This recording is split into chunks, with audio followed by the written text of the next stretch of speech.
guys, ladies and gentlemen, Snow Leopard is back with you guys. How's everyone doing? I'm assuming that's a good, right? Yeah, it's been a couple days since the last time I posted a video. I've been really busy at work, such and such, with family, all the other errands that I gotta run, as usual. Like I always said in the past, the moment I stop talking to you guys for a while, I'm starting to miss you guys. So, yes, here I'm at it again. Snow Leopard is back with you guys. Looking for some good topics to talk about.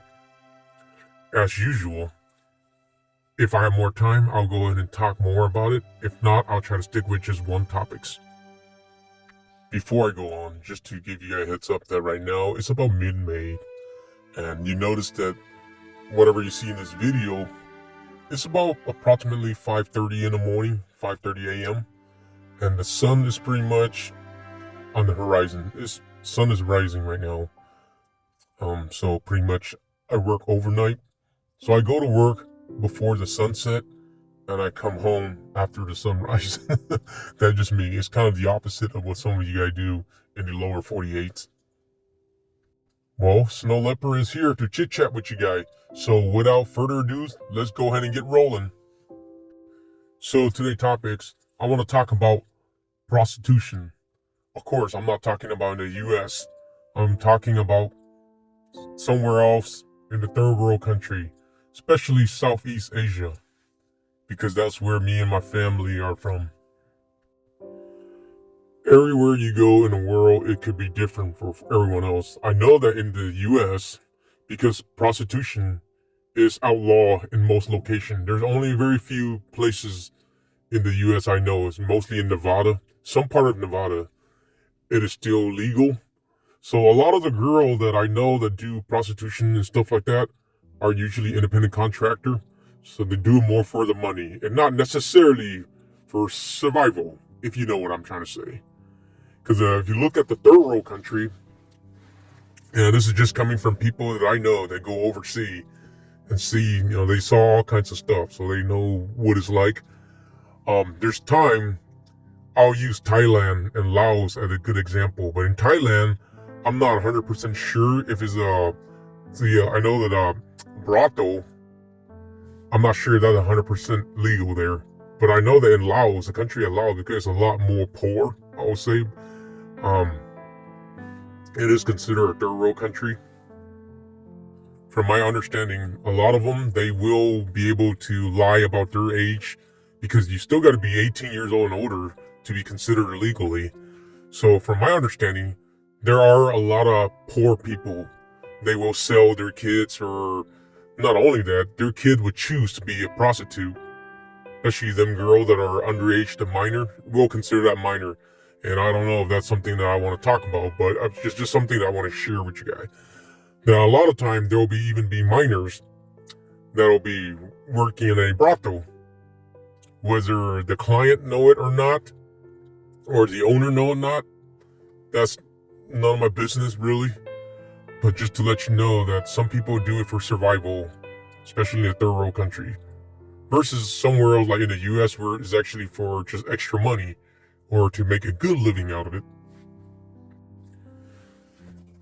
And then also in third world country, as far as I know, there's really no medical or checkup or anything like that to see if the contractor or you could say the prostitute, whoever the girl, see if they're sick or not, or they are tested positive for any kind of viruses. In the US, from my understanding, they do all that. But you still gotta be careful sometimes. You gotta protect yourself at all times. So yes, I have relative, friends and cousins that went overseas and they told me about what their experience like. Oftentimes, they'll come across someone that they actually even felt sorry for because that person looked really young. And they know that that person is probably a minor. But like I said, because they have to be legally 18 to work there. So some of them, they'll lie about their age. Everyone have their own background, their own story, their own history of why and what caused or why they choose to go that route.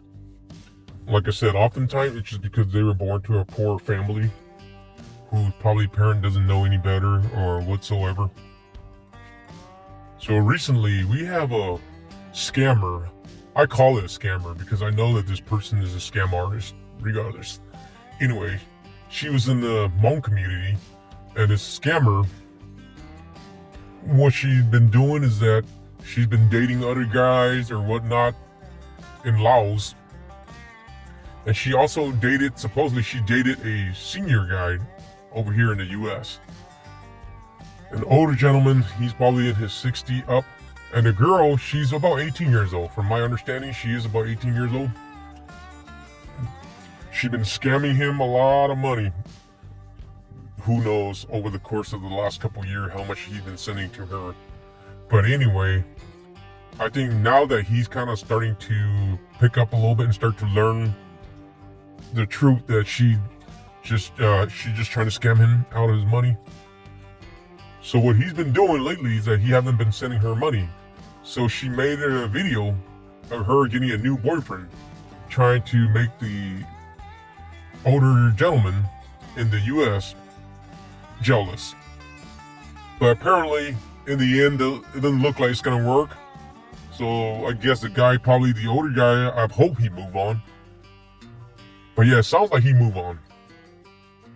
So the girl overseas, her and her supposedly new boyfriend eventually broke up because the boyfriend is just as broke as her. So he's just using her too for her money from the older guy.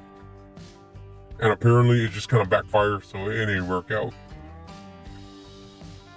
So recently, the girl, she decided to take her sister, her younger sister, which I believe is probably a minor. And like I said, I don't know what the deal is, but she's taking her younger sister and they're going to the state capital of Laos.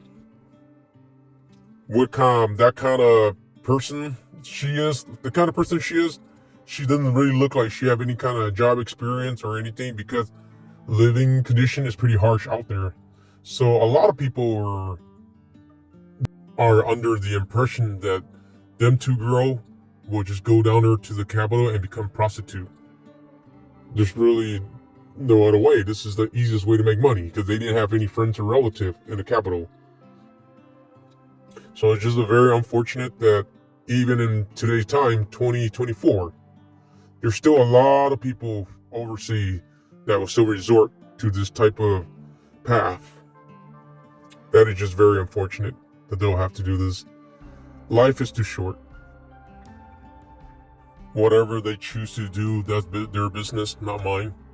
But I just like to point out to all of you guys out there, saying that with today's time, with social media and all kinds of platforms out here, there's other way to make honest living rather than putting yourself in that spot. If you don't have any kind of skill and that is all that you know of, I'll be honest with you.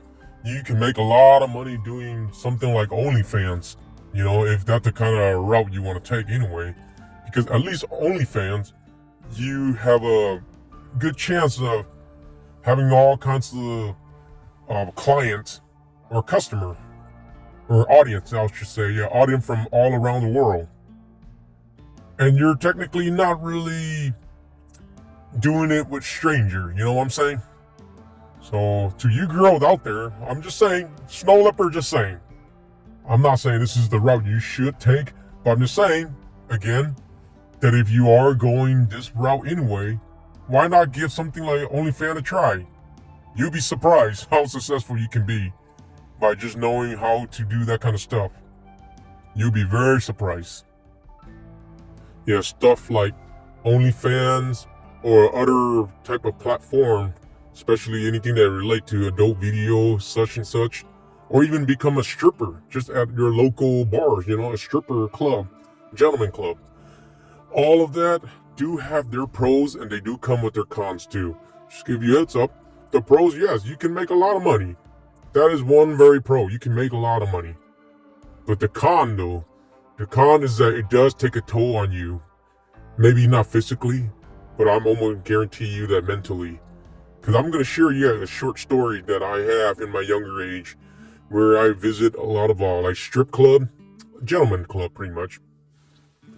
A lot of the girls there are really nice. I mean, because that's part of their job. I mean, that's their job to make money off of you, to seduce you and make money off of you.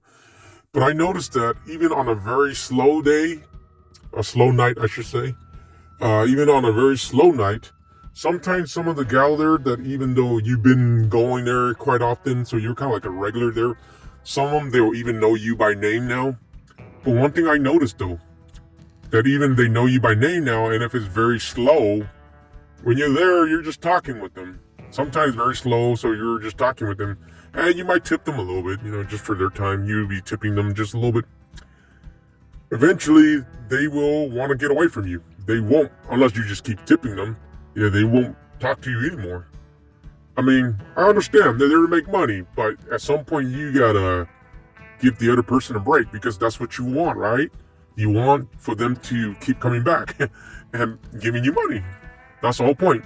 But some of these girls, you can kind of tell that they're dealing with mental illness or even just they have some mental challenge, basically, because of the kind of field that they're working in and the kind of job they're doing. So obviously, yeah, even being a model on Onlyfans will sometimes take a toll on your mental health too.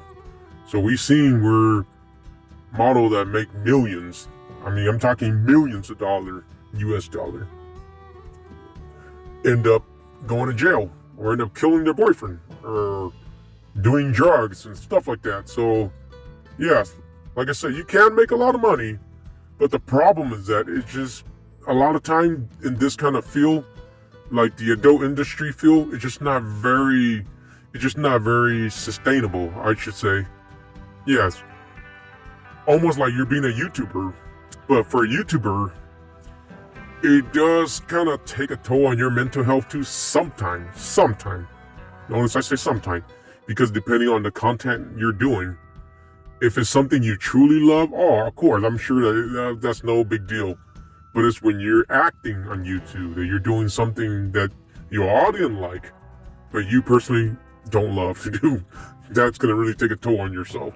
So same with stuff like OnlyFans, because I'm sure that nobody want to have sex or nobody want to strip on camera for everyone in the world to see. I'm sure that nobody want to do that. But of course, sometimes you got to do something to make a living. So you're doing it because that's what your audience wants to see. So yes, it's the same concept. Eventually, it's going to take a toll on you. And that's what I'm saying. There's better way to make money. Especially do something that you truly love. If there's a local job where you can make a lot of money, like a good career and stuff like that, go for it. Otherwise, just come on YouTube and just do something you truly love. You just never know. You might go viral one day, and next thing you know, you're a millionaire. All right, ladies and gentlemen, I think Snow Leopard talked long enough. So that's pretty much all the topics that I'm talking about today. Is basically prostitution and OnlyFans. That's pretty much, if you know what I'm talking about, OnlyFans and a little bit of mental illness, all in one, 3-in-1 package. So yes, everyone, like as usual, Snow Leopard love you guys. If you felt like you learned a thing or two from me today, go ahead and feel free to hit that like and subscribe button and share with your friends and family to give, to support Snow Leopard on this channel, so that way the channel can grow. And maybe, like I said, because I'm a normie like everyone else, we can all relate some way, somehow. I am not a doctor or lawyer, or I'm not one of those higher up people, so like I said, we can all relate. Alright, so long everyone. Snow Leopard love you guys. Please have a good day, have a good weekend, depending on your days at work. Snow Leopard out. Until next time.